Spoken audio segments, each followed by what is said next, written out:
Hello, everybody, and welcome to Ale and Audio Extra Live. Yeah, we aren't got a show this week. So instead, we thought we'd do something a bit different, and we'll add a live episode. We don't do many of them. It's not a full, long live episode with all the music and stuff like that. It's a few little extra bits, and we've got something really special today as well. We've got Stuart Brewing on with us, Nathan from Stuart Brewing, who's going to tell us all about them and their beers. We've also got a couple of little games as well. And we've got a giveaway to announce, to reveal, which was our Neepsen giveaway from a few weeks ago. And there's going to be a little mini giveaway on today's show as well. Okay. But let's first bring in our resident Sheddies. Hello, everybody, by the way. Hello to everyone who's joined. I'll give everyone a shout out very shortly. Let's bring in our resident Sheddies. Let's start then with, he's been away for a few weeks. He's back. It's Andy of the Dunning in Stoke. How are you doing, Andy? He's back like a bad penny. Here he is. I'm good, thank you. How are you? Yes, not bad, thank you. Saw beer out of boxes last night. Another big haul. March special. It's a good one. Have you found room for him? No. I have a refrigeration problem. it's going to be more of a problem soon as well. The fridge isn't broken. It's just chock-a-block. I think, I've got Houston. I've got a problem. Can somebody come around and give me all and drink them? Do you know anybody? Well, there's a fair few people on the stream at the minute who I'm sure would help you out. You know. Yeah. So Knock Spencer Arms, May Covin, Kaz Party Light, Pints of G listening. Obviously, we've got Stuart Brewing. Hello, Stuart Brewing, who's also obviously in the background as well with us in the backstage area. Hardy Arms, obviously. Glory Hole Garden Pub, Canary Cockerel Pub Shed, Glove and Hippo, Two Daxons, Pooley's Bar, Smoked Cocktail, and Chris M03. You're going to have more of a problem with your fridge thing because it's getting warmer, or it will be getting warmer. Oh. I've got the same concern at the minute because as soon as it gets warmer, can't keep your beers in here on the floor anymore, can you? No, that's it. The spring is around. Luckily, it's gone a bit fresh again, so there's a bit of a stopgap. But you're right. I bought that heater and lost the remote and bought a remote, and he's working, but I'm not going to need him soon. I'm going to need some sort of offsetting water cold unit, aircon system. Because it was, what did I push last year? 48 degrees in here. Yeah. I don't want that again. No.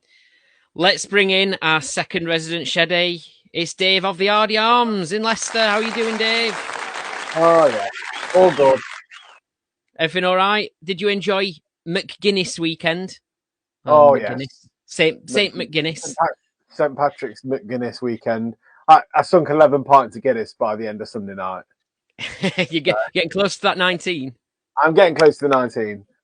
Luckily, I'm actually going out with a lad this weekend who's drank the 19, but I'm told that we're not going to attempt that challenge this weekend. He's going to take you under his wing. Yeah, he's going to teach you how to do it. Take you under your G. Yeah, try and split my G. Yeah. Split the D. Speno's video, by the way, on the different ways of pouring a Guinness with your nitro surge, your physics. I think they've started projecting that in the factory in Dublin, and on the side they just got him doing that as to educate. I mean, why wouldn't you? I know. I think you should sell it to them. It was brilliant. It was really great. So yeah, cheers for that, Speno, and really enjoyed that. It was great. Okay. So yeah, everything been all right with you though, Dave? Did you ever enjoy your birthday? Yes, we had a long weekend. Went to Sea Life Centre in Birmingham on our actual birthday on the Friday. Went for a few beers and something to eat, and then obviously Sunday was the big party day. So hope she didn't get too hammered. Dave got tanked at the Sea Life Centre. I got tanked at the first birthday party. I saw her drifting in a car the other day. So she likes drifting in the car. Yeah, she's a jackass. Yeah. Yes. So we've got a little bit of admin to do because we had a giveaway over the last couple of weeks. I know, Dave, you've got a giveaway on the go in a minute as well, aren't you? Yours ends tomorrow, doesn't it? Well, I've actually closed it now. At 7:30 I closed it. And I'll announce tomorrow. Cool. So listen out for Dave's giveaway tomorrow. So we've had the Neepsend beer giveaway. There's 5 different beers there from Neepsend, which we drank in our last show. All they're really, really nice. And there's also a brand new Ale and Audio T-shirt up for grabs. So I thought we'd It's just a small. Looking at the picture, that's it. Yeah, it's a Jimbo large size. This is to scale. Yeah. It'll fit a small mouse. So yeah, that's up for grabs. So we're just gonna do it right now. I'm gonna spin the wheel right now, not the Pablo tap spin the wheel. We're gonna do an actual Me and Dave giveaway. ran away. Spin the wheel. So, spin the wheel. Spin the wheel. Speaking of Pablo, because of Pablo and the Tail Tavern and Ashmore Arms and Spenno, I've had a song in my head all day since last night. Actually, get on your nerves. What? Yeah, make sure if you haven't seen Caskmaster yet, what Pablo Disco Bar's page, go and have a look at it. It's absolutely brilliant. Can with a can was the first challenge, and yeah, I've had this song in my head all day. So let's spin the wheel then. Let's reveal our winner.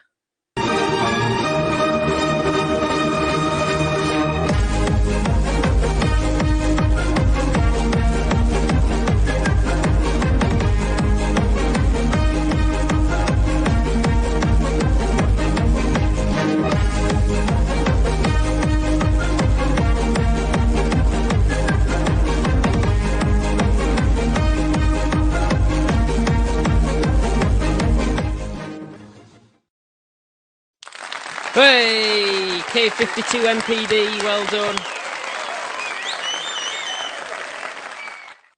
We'll be in touch to get them sent out to you. But yeah, Castmaster, go and watch it. Absolutely brilliant. And yeah, can with a can. Is anybody else finding this really weird? Because I'm actually watching this. Like, on my phone, I've got it just to the right of me, the live. Yeah, but we're delayed. They're delayed. So anyway, next thing then we're going to do, now this is the main event of today. This is why we're doing this Ale and Audio Extra live. We were kindly, Stuart Brewing reached out to us and kindly offered to send us a couple of beers, and then we decided, are we going to sort of talk about these beers and taste them? We thought, you know what, let's do a live. So we're going to be talking about this place, okay? So before we do that, and we bring in Nathan from Stuart Brewing, I thought I'd do you a little quiz, because that's what we do on the Ale and Audio podcast. It'd feel strange if we didn't quiz you. You all right? You don't need your buzzers, but let's press them for laugh. Yeah, there we go. So your first question's multiple choice, and Nathan, who will be on very shortly, is going to tell us a little bit more about Stuart Brewing and their history and so on. But I thought I'd give you a little quiz first before we get going. So a couple of questions. Here's your first one. People on the chat can also answer as well if they want. So, a visit to where sparked the idea of Joe and Steve Stewart having their own brewery one day? Was it Boston in the US? Was it Bruges in Belgium? Or was it Stoke-on-Trent? Oh, what are you laughing? What are you laughing at, Andy? Bruges. It's the smiley face after Bruges I'm laughing at. That's it's gone. Yeah. So what answers you going for? People in the chat, feel free to... Oh, yeah, Glory Old Garden Pub reckons it's got to be Stoke. That's what I'm going with. Bruges. So who's going... What are you going for, Andy? Are you going to Stoke? I'm going for the wonderful city of Stoke-on-Trent. You feel like you can't... Is that right? You can't not go for it. Right. It's a shithole, but it's my shithole. Leave it alone. It's got a lot of breweries, though, so it makes kind of sense. I'm going to go with the Ashmore Arms and say Bruges. Bruges, Ashmore Arms, Bruges. Okay. Well, I can reveal that... Well, first of all, did anyone get it right? No! Only got it right. It was Boston, the US. There we go. So yeah, Nathan will come on and probably tell us a bit more about the timeline of their journey and stuff like that. But yeah, there they are. And I think we've all got one of these. We've all got one of these pictures, haven't we? Oh, this is where it's going to be on the picture, isn't it? It's not on. I don't think it's on the picture. But yeah, there we go. But there they are. Yeah. This is where I wish I'd done my homework. Next question then, before we get Nathan on. So, in 1998, they began brewing in what? Was it a barn, a dining room, or a shed? Yeah, I think I would say shed. I mean, everybody would love to have a brewery in their home bar, wouldn't they? Yep. About you, Andy? I'm going to go with the dining room because it just seems like if you're into beer, Mm-hmm. I think it'd be suitable to put it on the dining room table. I don't think anybody would mind. Who actually uses the dining room table all the time? Who? It's just full of isn't it? Sometimes it's just full of post. Yeah. Leftover carrier bags for life.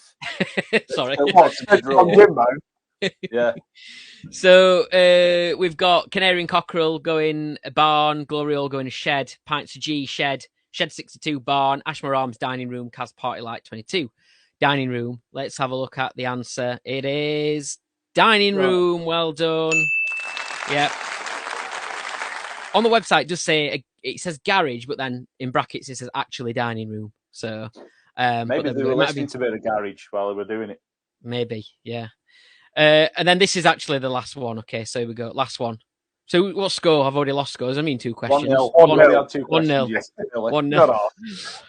After moving to Edinburgh, the first range of breweries' cask beers were launched in pubs in what year? 2000, 2004, 2006. What we saying? I'm going to go with 2006. 2006. Yeah, I was going to say 2006 as well. 2006 as well. Okay, so they've got quite a journey, and they've like we saw that they started brewing in the dining room in '98, so they've been around for quite a long time. Just waiting for a few answers to come in. So Glory Hall Garden Pub 2004, Canary and Cockerel 2006. Yep. So we'll reveal the answer because we want to get Nathan on next anyway. But the answer is 2004. Oh, who got that? No one got that one. No one got that one. Never mind. I feel like you should have put the questions on these pieces of paper, like a quiz card. And we could have said top, middle, or bottom. So, without further ado, let's get on from Stuart Brewing. It's Nathan. How are you doing, Nathan? Hi there, everyone. Doing well. How are we all? Very good, thank you. We were saying to Nathan backstage how amazing his microphone sounds and his voice. I don't think it's even your microphone. I think it's just your voice that's got that pure power in it that it just sounds like. He does part-time audiobooks. If you want to get in. It's like putting CBBS bedtime stories on or something. Yeah. Very kind of you. Very kind of you. So, Nathan, so you're from obviously Stuart Brewing. Tell us a bit about your role there. So I'm the head brewer for the Craft Beer Kitchen, which is essentially the pilot brewery on site at Stuart Brewing. Excellent. Good stuff. And how long have you worked there then? Been there 2 years now. Working on year 3. So going really well. Really enjoying it there. Getting stuck in as well. Feel like it always takes a wee while to really get to grips with a job. So excellent. Well, while we're going to ask you more questions in a sec, but I think we might as well open some beer so that we can be drinking your beer while you tell us a bit more about you. So you've sent us some, it's Under and Over. Mm-hmm. I've got some here as well. Thank you very much for this. No worries. So yeah, tell us a bit about it because it's an oat cream IPA and Andy opened his slightly in advance and gave me a tip. I got carried away because you kindly sent us 3. So I thought, I'll open one. Mm-hmm. Get going. And what I didn't realise, because he'd been in the fridge waiting for me, all the juicy goodness had kind of settled in the can a little bit. My one's a little bit warm, so mine is looking like completely opaque. You can see that. Yeah. Wonderful, really stable haze on it from my can at least. So this is one of your latest brews and also a collab. Yeah. So I don't know how familiar you guys are with the Stuart Brewing range, but this is part of the Project 7 series. So Project 7 is essentially our brewery-led range of beers. We've got, I like to call it a core range of things like Stuart's Lager, Edinburgh Gold. We have an 80 Shilling, and those are beers that we brew and are available year-round. Edinburgh runs off of these beers, essentially. But if we want to make something a little bit different, a little bit funky, a little bit experimental, or just something that we really fancy, Project 7 is essentially the outlet for that within the brewery. So we keep it to 7 brews a year, and they all go into DPV or Tank 7. We're going to make one brew of it, and then if it doesn't sell all that well, it's not a huge issue because there's only so much of it hanging about. And this one, as you see, is a collab. So we brewed it in association with Goodland Brewing, and they're all the way down in Australia, hence the name. So we brewed the same beer in Edinburgh and in Goodland Brewing, which is near Melbourne, on the same day. Probably slightly time different due to the opposite ends of the world situation, but yeah, as close as we could to the same time. Brilliant. And it's thick, innit? It's a thick one. Yeah. So it's got heaps and heaps of torrefied oats in there, giving it that wonderful full body texture, a decent amount of water treatment, as well as perhaps an irresponsible amount of lactose in it as well. Really good. What we thinking, Dave, Andy? It's very tasty, isn't it? I'm not thinking that these three are going to last the hour. Getting any particular notes out? It's one of the most exciting things about this beer for me are the hops we've used. So I'd be interested to see if you guys can pick anything out. I'm picking out mango straight away. Yeah, that's big flavour mango, a bit of passion fruit, maybe sweet a little bit. But I noticed on it, it's got, but it says fermented with Asperkivik, which gives it this like real. There's like an underlying funkiness to it as well, which you kind of get from that kind of. So one of our beers from Project 7 last year was it was actually a relaunch of a previous recipe called Voss IPA. So it's the same SB Quebec yeast, but so Quebec was a bit of a trend a while ago, right? Everyone sort of dabbled in it, made a Quebec beer, but one of our brewers, Sid, never really stopped playing with it. He never let the fad die down. So he kept refining his processing, his cold side processing to get the most out of the yeast. So we found that it gets like really, really fantastic orange aromas out of it. We've got the fermentation temperature dialed in. And so, yeah, the Voss IPA was just like an orange bomb. And this is pretty similar. It's not super funky like the Quebec beers of old. I think were a little bit more aggressive, but this just has a really wonderful sort of estery nose going on with it. Ooh. I've literally just thought I'm going to see if there's any juicy bits at the bottom, and it's just come out like a thick, like juicy goodness, and I'm like, why have I wasted this little bit? always give the can a swirl, Dave. That's what I say. I don't know if the camera will pick it up. There's like a little bit of juicy. It's like a little thickness. Oh, all of our beers are unfiltered, and our hazy beers we don't do any centrifugation or clarification in them as well. So there's lots of good stuff left in them. Yeah. So yeah. Do you take any of these 7 series beers into like? So you said they were one-off, and if they went well, would you like think of scaling them and doing them again, or is it literally just that's done? When it's gone, it's gone. Where the most successful ones have come back year after year, but that's as far as we've taken them. We've never had the a same beer recipe sort of thing, just again. Yeah, so we've done one the last several years, Clara Rosa, which we brew for International Women's Day with the Yakima Chief blend Pink Boots, which is all about supporting women in brewing. So that's the same base recipe every year with a different hop blend in it. We've done an Oktoberfest lager, a fest beer, over the last few years as well. I think that was on round 3 last year. So there's a few things that are recurring favorites, but nothing that has gained enough traction. And I think that's kind of by nature what we're looking for, is not necessarily mass appeal.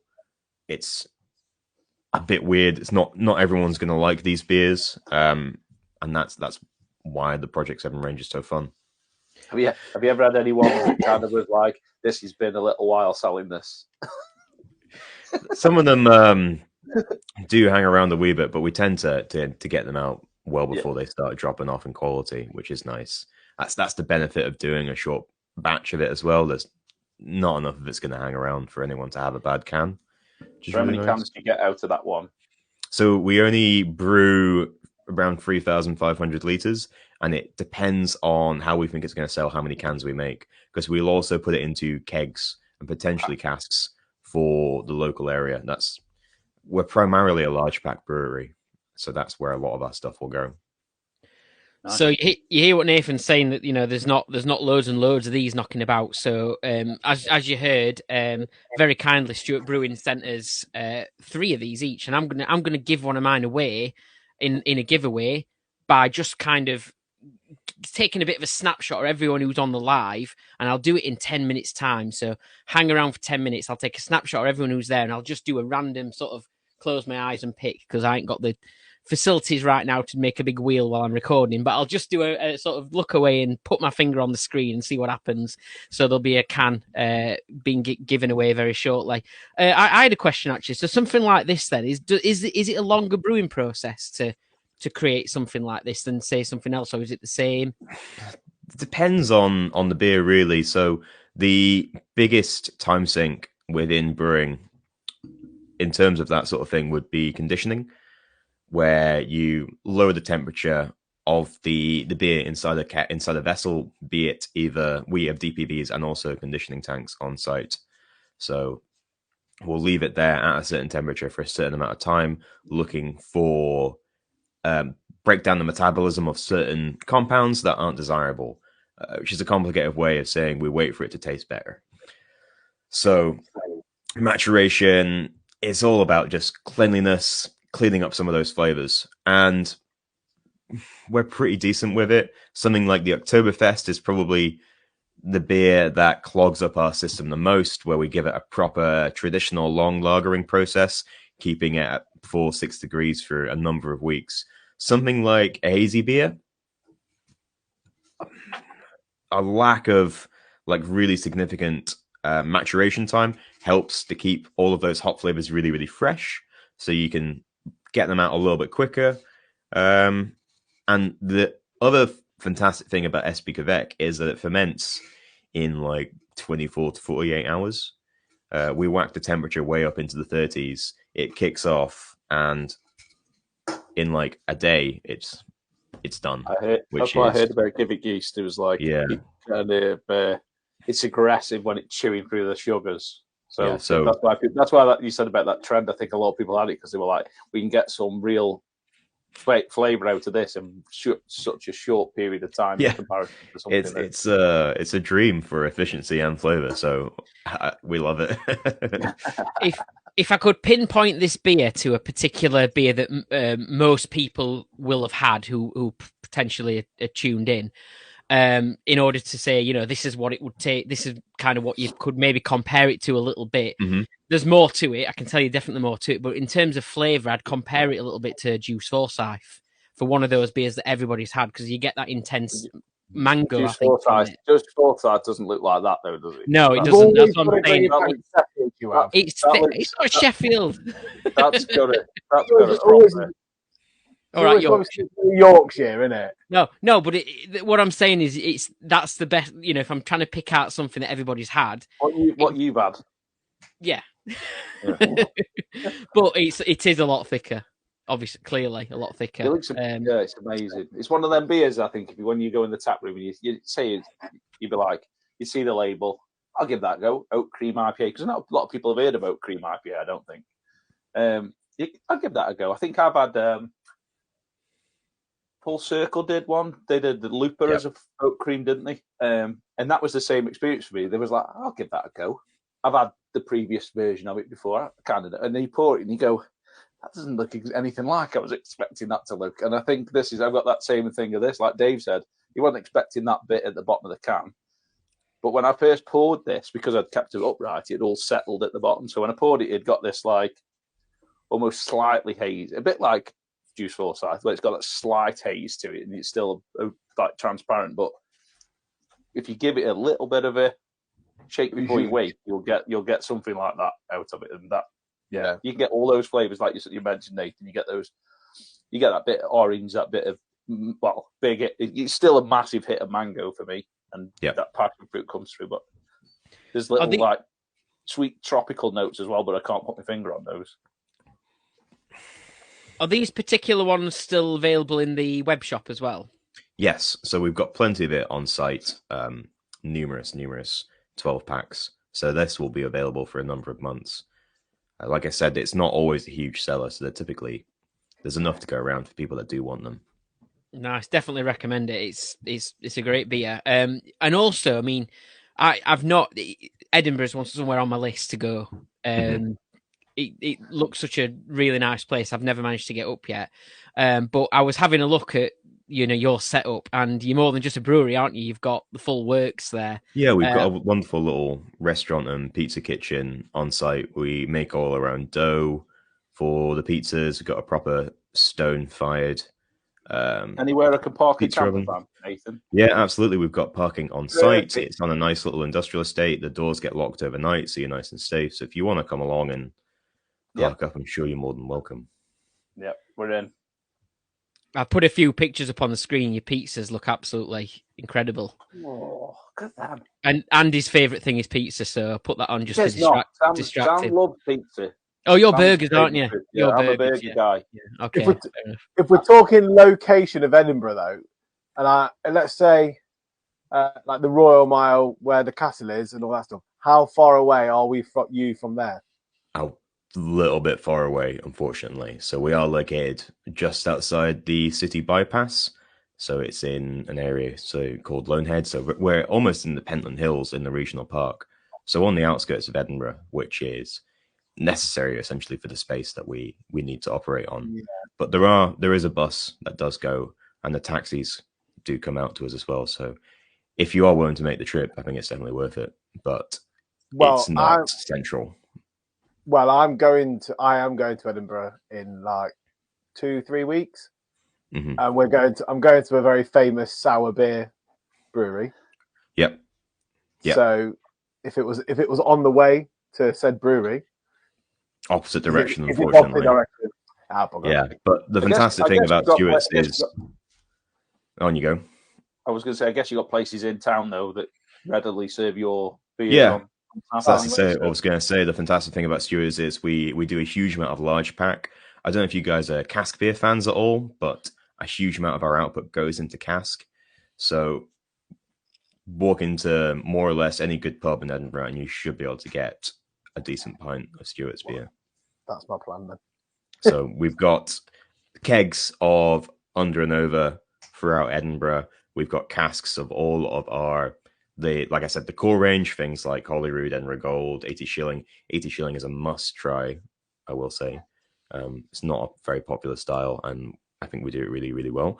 And then we've also got cask specials, which are a bit more fun. So if you're up in 2 or 3 weeks, we have an upcoming cask special, which is Jester IPA, which is a collaboration with Charles Fareham, who are the main hop growers producers in the UK. So that's a really exciting modern UK hop variety. So it's a single hop pale ale packed full of Jester. So look out for that. If you need instructions on where to find under and over, if you just email us, I'm sure we'll be able to tell you where to get it. Yeah, you have to let me know where. Really, you should just come out to the brewery and then you can try all of the beers. Well, yeah, we're flying to Edinburgh and then jumping straight in an Uber, going to Portivolt and then going back into Edinburgh itself and just basically starting at Tollbooth Tavern, is it? Yep. Down the Royal Mile and just hit most of the pubs down there.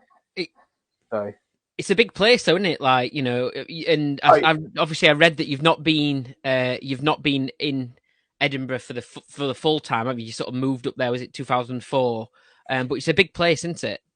Yeah. So I think 2004 was when the initial brewery was sort of constructed and started to be assembled. It's on the same industrial estate that we're on now, just in a different unit. And then later on, as the brewery started to gain a bit of momentum, they then moved on to this site, which it's a really, really big site as well. And we've expanded throughout it. So that picture there is a little bit old now. You can see the marquee. That's a more permanent construction. We've got a massive warehouse out the back where we'd store a lot of empty cans and other ingredients and such. So we're filling out the space quite nicely, and hopefully there's some more expansion to come in the same unit. And the outdoor space just looks like the dream. Yeah, when it's sunny, it's really, really great. It's a shed extension. That's what we call them. Yeah. Good, yeah. And we've got heaters along that area as well, so when it isn't quite as sunny as that, you can still stay nice and cozy.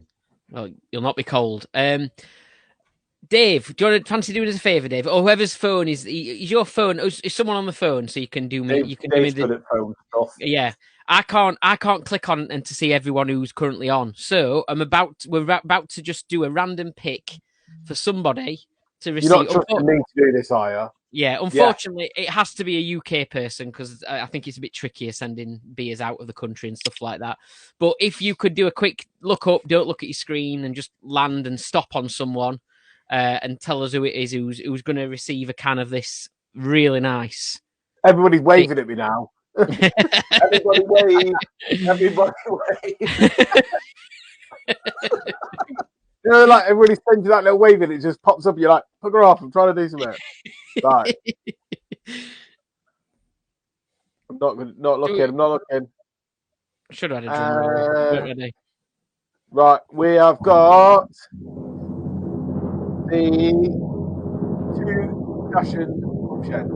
Hey! Two Daxton's pub shed. You'll be getting. I'll get in touch with you after. I've probably got your details already from sticker swapping, but I will get you a can of this under and over sent out. And the two Daxton's pub shed can add it to their stock list, can't they? They can. Amazing stock list that they have set up in the. They've got their own pub shed like stock list. It's a great system, like proper, really good system for keeping control of your stock when they go out of date and stuff like that as well. But there we go. But yeah, so tell us a bit about so you said that obviously originally it would have been a lot of the cask stuff, and then how long is it you've been doing more of the keg craft type beer? I'm not sure exactly when we heavily moved into keg beer. I know that part of the business, the on-trade, was picking up, say, from 2013, 2014 towards the big event that happened in 2019, which stopped all that. But that's also about the time when we invested in a bit massive canning line, which essentially allowed us to pivot the business a wee bit and move from doing primarily keg and cask into doing a lot of stuff into cans, which was really fantastic for people to get hold of our beer during that time. And now we're trying to swivel back and get more of our stuff into keg and cask because it's the best way to have beer, in my opinion. We've got a really fantastic distribution network across Edinburgh, and I said we're massive cask fans as well. So trying to support that side of the business is great. I was going to say about cask because I don't know if this is true or not, but I find and I wonder if it is a thing or not. Because cask seems to keep it, when you obviously the cost of living crisis has been a nightmare for everybody. You go in a pub and you can find cask beer at still a really good affordable price in comparison to keg beer. And I wonder if that's kind of helping cask beer to see a bit of a resurgence a little bit and people opting for that and then realizing what they're missing out on when it comes to cask beer. It's there's quite a lot of incentives at the moment for lower ABV beers, whether it's because people are wanting to drink less or make different choices in their lifestyles, or whether it's people are paying less tax on it as well. It's got a lower duty rates. There's often a general movement to these lower ABV beers, which helps keep that price really affordable. So that's a really fantastic part of it. And the other thing is that it's just so minimally processed. There's next to no cost for terms of processing for a cask. All of our casks are still filled by hand. There's no automatic racking station at Stewart's. Each bung is hammered in by hand, so it's just like you're not paying for any equipment, any fancy processing. It's just proper live beer straight into the pubs from the brewery. So keeps the price low, keeps the beer fresh. Excellent, good stuff. And obviously, we've said that this is a collab beer. Is it have you done other collabs recently, or is generally most of your Project 7 series a collab? So Project 7's slowly becoming an avenue for us to do collaborations. But like I said, we do other collaborations as well. We've got one, like I said, with Charles Farham coming out next month, which is the Jester IPA. We are doing some with some other breweries through the UK, whether it is cask specials or Project 7's coming up. We've got one with Brewtoon that's just about to be released. Brewtoon are a brewery up in Peterhead near Aberdeen. I don't know if you guys have had any of their stuff, but they make a nice range of things. So we worked with them to create 2 different beers. So the idea is that you'll be able to have beer A and beer B from Stewart's and Brewtoon, respectively, drink them, taste them, and then mix them and get a special third beer as well. So that's going to be really fun. So our half of it is a mango and coconut lassi sour. Oh, So that's a lot of fun. That sounds like my street. For the sour fans, Andy and Dave. The mixing beer thing. This is something completely new to me. The blending's been around for a little while. Like I think the first ones I had from Tiny Rebel. I think they did one where they did like a mixing pack with different flavors. I've seen a few more. I've just had a couple through from Beak and Flock. Have done a very similar thing where they've got. I don't know if it's the same beer either side and then something goes together, but they're pretty much IPAs. So when you put IPAs together, you kind of get the rounded flavors. So we're interested to see. I think I had one once, which was a sour beer and a pale, and it kind of made this like real funky, almost like sweet like flavor. But yeah, if you've got a mango lassi sour and whatever theirs equivalent is, that's a different kettle of fish, I think. It's just a good bit of fun, really. A way to have a novel drinking experience, which is always a lot of fun. It's important not to discount how experiential beer is, and just having a little bit of a good time between 2 different breweries, able to create a fun third beer, I think should hopefully entertain people, at least for... Do you know what their beer is, the other side of that? I believe it's a pineapple and grapefruit pale. There you go. So it's like a pale and a sour. That's what it gives. I think it gives you like this sweet shop type flavor where you get this like there's a sourness, but there's also like a gumminess to it as well. I think when you mix those styles of beer, that's in my experience. Jimbo, that could be your street. Sounds like it's right up your back passage, Dave. Hey, I'm all down for a sour mix. I love that. The other fun thing about Project 7. Innuendo. We always have to play a bit of Barry White when there's ever any innuendo. Sorry. The other fun thing that Project 7 allows us to do is to collaborate with different artists. So Under and Over was the head brewer in Australia for Goodland Brewing is Jimmy. He used to be part of the Stewart's team. His sister actually hand paints all of their can art, and this one was no exception. So this is not a digital piece of artwork. This was a physical canvas that she went and slapped loads of paint onto. It was apparently even more fantastic in person with all the extra texture from the paint. So that's nice. Under and Over. But the upcoming collab with Brewtoon, we've worked with Gonzo and Global, I believe they're called, who are a Glasgow-based team of artists who do fantastic like street murals and art all across Scotland. So the art for the upcoming Project 7 beer is really, really cool. And it's on the Instagram already, I'm pretty sure. It's just a lot of fun. Lots of little cartoon fruits all over the can. Looks really, really fun. We'll look out for that. We've got more questions to ask you very shortly, but I thought we'll just have a little interlude to play a little game. Now, I'll put the music on for the game, and then I'll explain to Nathan what it's about. Viewers, sorry, you can join in the game as well. We can only apologise, Nathan. We can only No worries. apologise. They don't know what it is yet, right? No, we do. Dave, no, you don't. We probably do. Oh, you probably do. You might do, actually. All right, okay. I think you posted it on Instagram earlier, didn't you? Yeah. Yeah.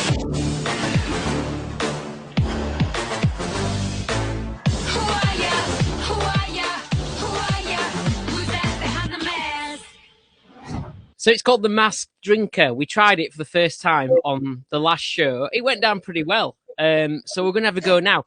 But there's a twist this time because obviously we've got Stuart Brewing on. The beers that the mass drinker is drinking are all Stuart Brewing beers. So there's going to be 3 beers from your range, or it might have been beers that are out. I think there are still readily available beers or beers that are in pubs and stuff like that. I hope so. You've got to put the beers together and work out who the celebrity is, who the masked celebrity is drinking the beers, okay? And I thought as we go along, you can tell me about each of the beers as well. If you can, if they are, I think they are fairly recent ones, to be fair, looking at, the Untapped ratings and things like that they're getting recently. So, yeah. Okay, so one at a time. You get one beer at a time. Andy, Dave, you're not allowed to use your phones here. You're not allowed to get any help from our viewers, although they are allowed to certainly give their own answers and see how quickly. So you can get it first in the chat. Okay, right. So no, I'm not cheating. I'll read these out because it might be difficult to read on your screens. Obviously, the first beer is, I want to say this right, Holyrood Pale Ale 5%. So do you want to tell us that Holyrood Pale Ale 5%? Do you want to tell us a little bit about that beer first of all, Nathan? So that is one of the original beers that Steve created way back in the early 2000s, late 90s. It's by today's standards, it's a sort of fairly straightforward pale ale. It's got a big dose of Amarillo, but for the time, looking back, I think it was pretty groundbreaking. One of the first beers in the UK for sure to be heavily American hopped, bringing that American flavor that Steve brought back from his time brewing over in the US to the British market. Started out as a cask beer, moved into bottles. Now it's like part of the core range. So yeah, still heavily Amarillo hopped. It's got a nice, crisp, straightforward malt character, and then just lots of lemony sprinkles on top. Nice. Is that cask, keg, can? Is that everything, or is it in cask, keg, and bottle? Not currently in can. So we don't bottle a huge amount of our stuff, but some of the more traditional beers we'll keep in bottles.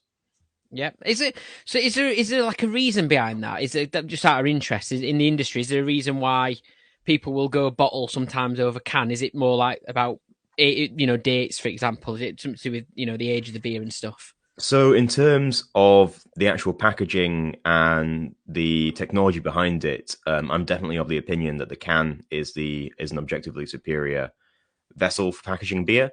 It's completely opaque. It limits the amount, it more easily at least limits the amount of oxygen contamination you can have, especially in the headspace. They are lighter. They're infinitely recyclable. They are stackable. So that it has many, many advantages. But ultimately, some people prefer a bottle, and that is what drives a lot of people, and we've got to offer it. So our more traditional beers, traditionally as well, because they were in bottles and they have been in bottles for going on 20 years, that's what people want. Does it help with any conditioning, like putting those sort of beers in bottles? Or it would do if you were doing bottle conditioning, which a number of breweries still do. It's not something we really do on site. All of our beer is force carbonated and then bottled. But say for your more traditional Belgian beers, or maybe a few English breweries, they do an extensive bottle conditioning part of the process, which is a valid and interesting process. So a few guesses are coming in. The first guess, I mean, it's hard to get it after one guess, and it's unlikely. But we've had Nicholas Sturgeon has come in from the Box and Hounds, and the Ashmore Arms said they felt it might have been the same, but it's only one beer, so it's a bit tricky to get it at the minute. So Holyrood Pale Ale 5%. Let's have your next beer then. Which is Island Getaway Pale Ale. It's kind of missed off the percentage there, but I think we're talking... It's 5% as well. Yeah, I thought it was the same, yeah. So tell us about the Island Getaway Pale Ale. So, similar idea behind it, a crisp, light pale ale, not a huge amount of malt character. It's got a little bit of hop to it, but what Island Getaway, what people love it for is it's packed full of apricot and passion fruit flavoring. So it's just one of those... super, super fruity, super aroma heavy. It does exactly what it says in the tin. If you like passion fruits and apricots, if you like fruit flavored beers, it's a standout, and a lot of people sounds go nuts for it. That one sounds a sinkable one. Yeah, absolutely. It's very much that kind of it's still really light and crisp. It's still totally clear, unlike something that is chock full of all sorts of wonderful stuff. If you're really into your clarity, if you're if you're looking for that yeah. if you can't drink an oat cream IPA, that Island Getaway definitely offers some of that experience. Claw Bruco got in, just wrote us a message saying Holyrood Park is a beauty, and you've got plenty of banger pubs in Edinburgh. So there you go, Dave, for your next trip to Edinburgh. You go. Good stuff. Right, so no more guesses coming. I think it's still quite tricky, but I think the next one will certainly have people guessing. So just a reminder of the 2 beers we've had so far. For anyone who's just joined us, the Mass Drinker, you've got to put these beers together and work out who the celebrity is that's drinking the beer. Now, how you interpret the clues is up to you, but obviously look at the beer names. Holyrood Pale Ale. You've got Island Getaway. Put them together. Can you think of a celebrity that could be drinking these? The Mass Drinker. The last beer is this one. Castaway Fruit Beer. Another 5%, that one. Castaway Fruit Beer, 5%. So tell us about that one. So Castaway is unfortunately the same thing as Island Getaway. So it's the same beer. So Island Getaway is how we label it for small pack for cans, and Castaway is it's on keg. Amazing. Well, it would make sense because it's it's the same beer, unfortunately. But so you think you know what it is? We'll give people a little bit. Hold on, the guesses are coming through. Claude Bruco says initially Prince Andrew, but they've revoked that. They've taken that one away and done another guess. The Patriot Lockdown. Patriot Lockdown Bar. Great guess. Shed 62. Well done. Ashmore Arms. Claude Bruco. Nathan, have you got any idea, or are you still a bit bamboozled by all this? Yeah, I'm afraid I've got no good guesses for you. Andy, Dave. I mean, let's go Dave first, because Dave's not no. Well, I'm with Jan from the Boxing Hounds on this one. Oh, you've read it? No, because I straight away as soon as you said Castaway, I was like, I know the film, and it's Wilson the football. That's not the name of the film. Well, that film we've all seen, Wilson the football. He's a character in it. He's the celebrity. He's got more lines in it than anybody else. Go on then, Andy. Everyone's getting it right now in the chat. It's the mistake that many people make on email when they say many Tom Hanks rather than many thanks. So there you go, Tom Hanks. There you go. Congratulations. And he's even got a Canio beer there. Look, I weren't lying. Fantastic. There he is. Look, I can't see what. I think that might be the Island Getaway. I think. Did you do some of this video at the image editing for the royal family this week? Me? I just wondered because your image editing's spot on. I just wondered if you'd been doing a bit of freelance. Kate does it all herself. She does it all herself, apparently. But anyway, yeah. So thank you. Hope you enjoyed the Masked Drinker.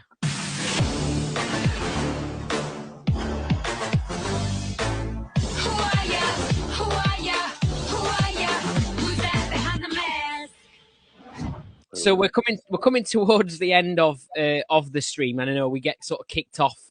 I've been told we get kicked off through StreamYard and Instagram after an hour, but we won't take the chance, so we'll make sure we wrap it up in time.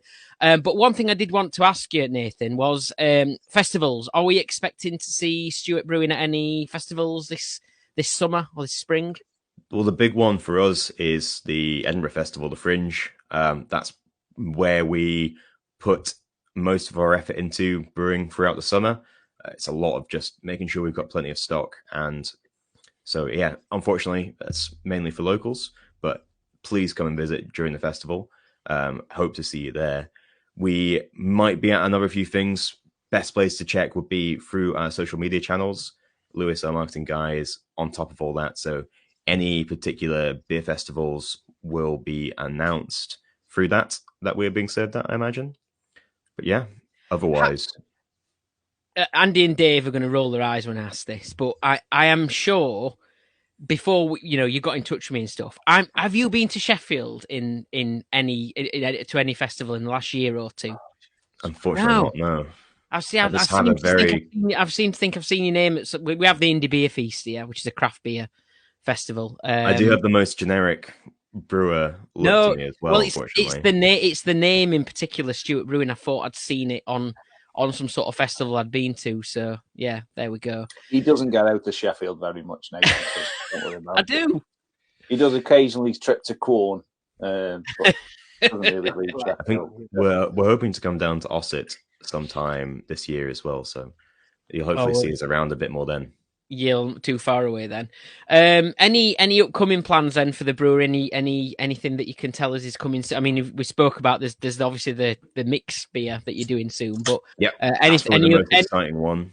Any other brewery plans? What we're thinking going forwards? We're looking more into sustainability going forward. We've got a lot of good stuff going on with our carbon capture system and our solar panels on site. It's two big sustainability initiatives we put in through the last few years. The boss is really keen to look at more stuff, be it rainwater collection or something else. So there's always more progress to be made there, and the boss is really keen to do that. We are getting into barrel aging, which is really, really exciting. We've had 2 barrel-aged special releases so far, one being a barrel-aged Belgian IPA, and the other being a chocolate and hazelnut stout, aged in ex-bourbon whiskey casks for a number of months. So we've got some stuff going on behind the scenes with that. We've got some lovely casks kicking about. Lots of cask specials, more Project 7s to come. That they exist. They can be changing as well. It's not that I can't say anything about them. I'd love to say anything about them, but plans do unfortunately change as we develop these recipes and as we work with our breweries as well to bring them to light. So, like I said, just stay tuned on the socials to hear about them when they do come out, and the details are all confirmed. I hear that barrel aging becomes a bit of an addiction. It's a very painful one as well. In terms of, we've had that barrel. Now, what about, should we get this one? And then it can be like, we've got some more barrels. Come. So what we're going to put in them? Yeah. It's an incredibly volatile, unpredictable process as well. And the best way to do that is, unfortunately, to get as many barrels as you can and fill as many barrels as you can. Yeah, so it's a dangerous world to be getting into, but it's a lot of fun. You mentioned earlier on there was a particular beer that you said you definitely recommend anybody try if you've not tried your beers, but I couldn't remember the life of me what it was. What was the name of it? Stuart's 80 or 80 shilling. So that's 80 shilling. Classic. And what type of beer is that? It's 80 shilling, for lack of a better term. It's a traditional Scottish style, very much from Edinburgh. 80 shilling denotes the original amount of duty paid in it. So there were several different Scottish beers denoted with shillings, whether it was 60, 70, 80, or even 11 shilling, which essentially just denoted similar beers of different strengths. 80 shilling being the one that stuck around the most, and it's 4.4%. It's not really a Scotch ale, it's its own thing. Super, super soft, nice and malty. You can drink pints of it all day long. It's absolutely a part of Edinburgh's history, and it's a part of Stuart Brewing history as well. And it's just a really nice beer. It's brown, caramelly, slightly malty, not too sweet, not too dry, not too hoppy. It's just really nice and balanced. Excellent. Good stuff. Well, make sure everybody go and check out Stuart Brewing. Obviously, give him a follow on Instagram if you're not already. Nathan, thank you very much for joining us. This has been really good. We've learned a lot about yourselves, and also, a lot more, just in general about, the brewing processes and stuff like that. This beer has been incredible, like really good, really. Glad you enjoyed it for such a thick beer as well. It fills you up.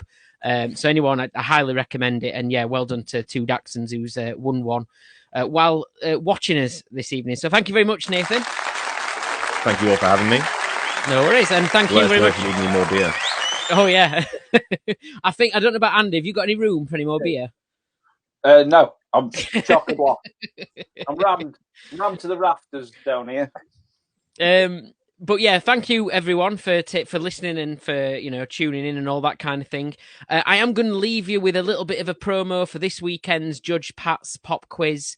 So we will leave it there, and we will see you again. Ale and Audio is back next week. There's no Ale and Audio tomorrow, but Ale and Audio, the main show, is back next week, and this video will also be on YouTube and a few other places as well, and posted onto Instagram as well. But once again, thank you very much. And we will see you all again soon.